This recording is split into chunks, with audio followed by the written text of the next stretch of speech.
British ಅಧಿಕಾರಿಗೆ ರಾಯರ ದರ್ಶನ. ಈ ಘಟನೆ ನಡೆದದ್ದು ಸುಮಾರು 1800ರ ದಶಕದಲ್ಲಿ ಬಳ್ಳಾರಿ ಜಿಲ್ಲೆಯ ಮಂತ್ರಾಲಯದಲ್ಲಿ. ಹಿನ್ನೆಲೆ: ಆಗ ಮದ್ರಾಸ್ ಪ್ರಾಂತ್ಯದ ಕಲೆಕ್ಟರ್ ಆಗಿದ್ದವರು ಬ್ರಿಟಿಷ್ ಅಧಿಕಾರಿ ಸರ್ ಥಾಮಸ್ ಮನ್ರೋ.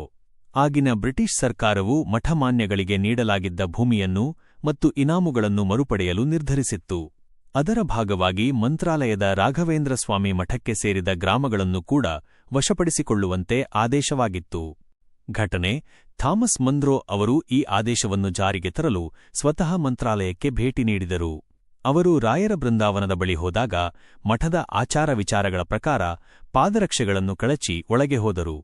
ಬೃಂದಾವನದ ಮುಂದೆ ನಿಂತು ಮನ್ರೋ ಅವರು ವಿಚಾರಣೆ ನಡೆಸಲು ಮುಂದಾದಾಗ ಒಂದು ಅದ್ಭುತ ಘಟನೆ ನಡೆಯಿತು. ಕೇವಲ ಥಾಮಸ್ ಮನ್ರೋ ಅವರಿಗೆ ಮಾತ್ರ ಕಾಣಿಸುವಂತೆ ಗುರು ರಾಘವೇಂದ್ರ ಸ್ವಾಮಿಗಳು ಬೃಂದಾವನದಿಂದ ಸಾಕ್ಷಾತ್ ಎದ್ದು ಬಂದರು. ರಾಯರು ಮನ್ರೋ ಅವರೊಂದಿಗೆ ಇಂಗ್ಲಿಷ್ನಲ್ಲಿ ಮಾತನಾಡಿದರು. ಮಠದ ಭೂಮಿಯನ್ನು ಏಕೆ ವಶಪಡಿಸಿಕೊಳ್ಳಬಾರದು ಎಂಬ ಬಗ್ಗೆ ವಿವರಣೆ ನೀಡಿದರು.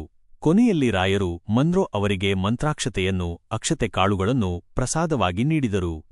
ಪರಿಣಾಮ: ಅಲ್ಲಿ ನೆರೆದಿದ್ದ ಜನರಿಗೆ ರಾಯರು ಕಾಣಿಸಲಿಲ್ಲ. ಆದರೆ ಮನ್ರೋ ಅವರು ಯಾರೋ ಅಗೋಚರ ವ್ಯಕ್ತಿಯೊಂದಿಗೆ ಮಾತನಾಡುತ್ತಿರುವುದು ಕಂಡು ಎಲ್ಲರೂ ಆಶ್ಚರ್ಯಚಕಿತರಾದರು.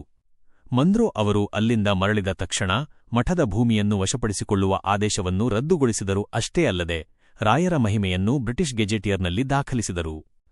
ಈ ಕಥೆಯ ವಿಶೇಷತೆ: ಇಂದಿಗೂ ಮಂತ್ರಾಲಯದ ದಾಖಲೆಗಳಲ್ಲಿ ಮತ್ತು ಬ್ರಿಟಿಷ್ ಸರ್ಕಾರದ ಹಳೆಯ ಗೆಜೆಟಿಯರ್ನಲ್ಲಿ ಈ ಘಟನೆಯ ಉಲ್ಲೇಖವಿದೆ. ರಾಯರು ಜಾತಿ ಧರ್ಮಗಳ ಹಂಗಿಲ್ಲದೆ ತನ್ನನ್ನು ನಂಬಿದವರಿಗೆ ದರ್ಶನ ನೀಡುತ್ತಾರೆ ಎಂಬುದಕ್ಕೆ ಇದೊಂದು ಜೀವಂತ ಉದಾಹರಣೆ.